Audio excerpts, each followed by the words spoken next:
Bonjour, chères femmes et chères mamans, peut-être aussi chers papas. J'espère pas trop débordés et épuisés en ce début de printemps. Donc, aujourd'hui, nous allons parler des 5 phases du développement conjugal, des relations de couple. Mais avant, je me présente, je suis Christine Pagé, docteure en psychologie, donc psychologue en bureau privé depuis plus de 20 ans. Et j'ai accompagné à travers les dernières années des centaines de femmes et d'hommes aussi qui vivaient une énorme charge mentale au quotidien avec le travail, les enfants, la maison, le conjoint, la conjointe. Et ça m'a donné envie, après toutes ces années-là, de faire des chroniques comme celle-ci pour mieux vous accompagner en ligne, pour vous aider tout simplement à alléger votre charge mentale. Donc, revenons à notre sujet du jour, les phases de la relation de couple. Donc, nous allons parler des phases selon John M. Gottman et Nan Silver, là, qui ont vraiment,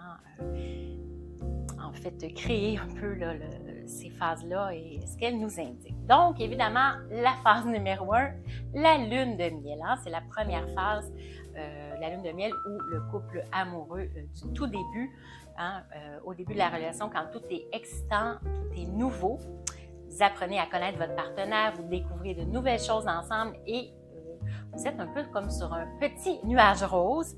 Et cette phase peut durer de quelques semaines à plusieurs mois, selon les couples, mais elle finit souvent par s'estomper. C'est rare qu'on vit ça pendant 10, 20, 30 ans, la phase de la lune de miel. Donc évidemment, l'attirance physique et le désir pour l'autre est souvent à son paroxysme au début de la relation et bien qu'on puisse garder toujours cette attirance et ce désir-là, c'est rare que c'est autant qu'à nos tout débuts. Ensuite vient la deuxième phase, celle de la réalité. On peut l'appeler aussi la phase de la désillusion ou de la lutte du pouvoir. Donc, dans cette phase, vous commencez à découvrir les défauts et les imperfections de votre partenaire, ses petites manies, ses mauvaises habitudes, ce qui peut parfois vous énerver. Donc, vous commencez à voir la vraie personne derrière le masque de la lune de miel, là, quand vous avez commencé à le fréquenter. Évidemment, cette phase peut être bien difficile pour certains couples car il peut y avoir beaucoup de désaccords et de conflits.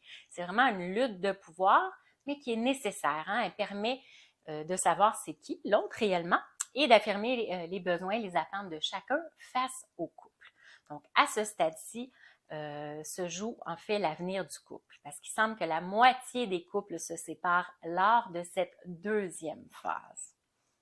Si le couple passe à travers cette deuxième phase de la réalité, de la lutte de pouvoir, eh bien vient la phase numéro 3, la phase qui est davantage de la stabilité ou on peut dire aussi du partage des pouvoirs. Donc, après avoir traversé les hauts et les bas de la phase de la réalité, vous et votre partenaire, vous êtes installés dans une relation qui est plus stable. Vous connaissez mieux les forces et les faiblesses de chacun, de un et l'autre. Puis vous êtes capable aussi de plus vous adapter à l'un et l'autre, puis vous êtes en mesure de naviguer à travers les défis du couple ensemble. Donc, dans le partage du pouvoir, chacun accepte de mettre ses différences, parfois contradictoires, souvent on l'espère complémentaires, au service du couple. Puis, tous les deux apprennent à mieux gérer les crises et les conflits qui sont évidemment inhérentes à la vie à deux. Vient ensuite la phase numéro 4, celle de l'engagement proprement dit.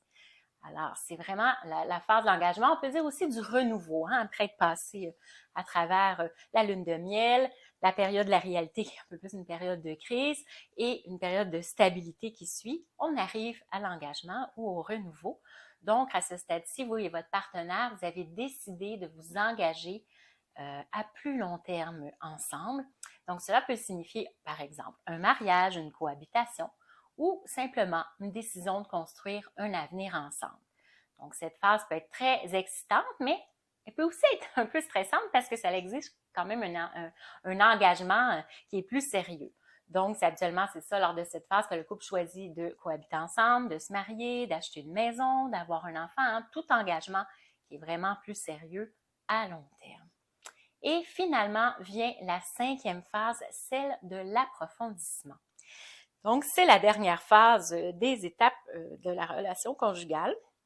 On peut l'appeler aussi la phase du couple connecté ou la phase où chacun est ouvert à l'autre dans sa relation. Donc, dans cette phase, votre partenaire et vous allez construire une relation solide. Vous allez être capable de développer une intimité plus profonde et beaucoup plus significative. Vous avez appris à vous faire confiance, à vous soutenir aussi mutuellement et à grandir ensemble dans votre relation de couple. Donc, évidemment, ces phases ne sont pas nécessairement linéaires.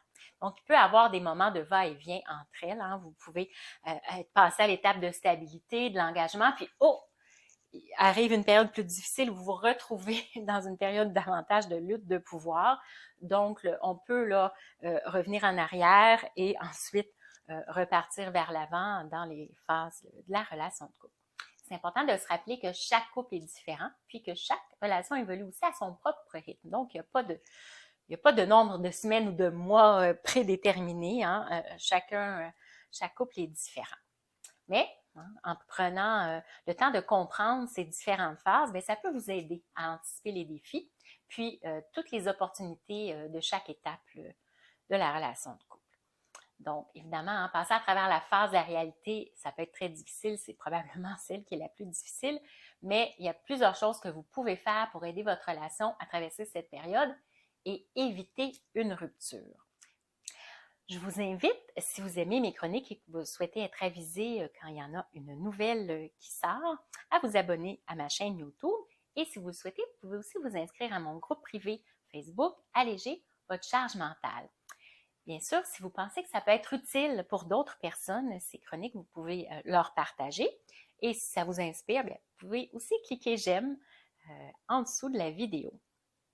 Alors, je poursuis maintenant avec des stratégies qui peuvent vous aider, entre autres, à traverser la période de la phase de la réalité pour éviter, bien sûr, une rupture.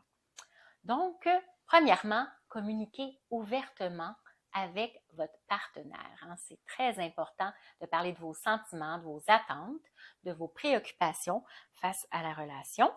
Et c'est aussi tout aussi important d'écouter les réponses de votre partenaire et ce que lui aussi a à dire sur ses sentiments, de l'écouter avec empathie, respect et bienveillance.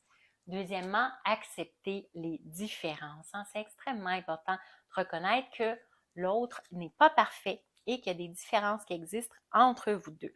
Alors, apprenez à les accepter et à essayer de trouver un compromis qui vous convient à tous les deux.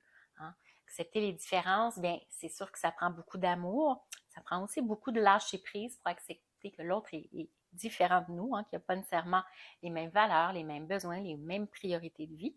Mais vous pouvez y arriver si vous arrivez à bien communiquer, comme on le dit dans l'étape 1. Troisièmement, soyez honnête, autant envers vous-même qu'envers votre partenaire. Donc, quand quelque chose ne va pas dans votre relation, n'ayez pas peur de le dire. C'est important, comme on disait tout à l'heure, de communiquer ce qui se passe, puis ça peut éviter des problèmes à long terme parce que sinon, plus vous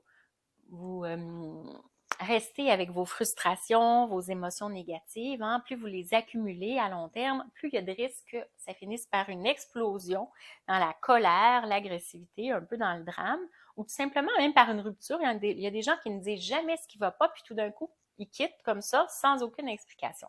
Donc, pour éviter cela, bien, communiquez avec honnêteté à l'autre et régulièrement aussi.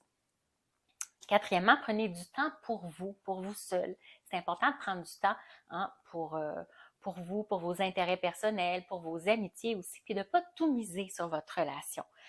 Comme ça va vous permettre d'éviter de mettre trop de pression sur votre relation, mais aussi sur votre partenaire.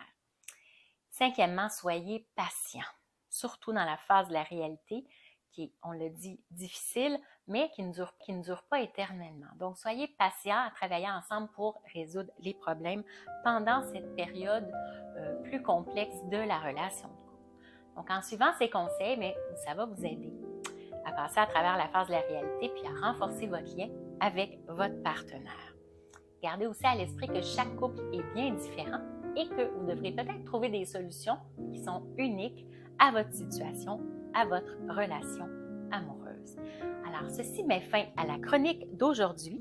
Je vous rappelle, si vous le souhaitez, que vous pouvez télécharger dans la description en dessous mes fiches pratiques, les 9 outils allège mental qui vont vous aider dès maintenant hein, à vous libérer de la charge mentale au quotidien. Puis elles ont été conçues pour que vous puissiez les afficher soit sur le frigo ou sur le mur, par exemple.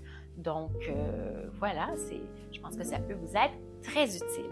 Alors, je vous remercie pour votre écoute. Je vous souhaite une excellente fin de journée et, comme à l'habitude, prenez bien soin de vous avec bienveillance. Au revoir!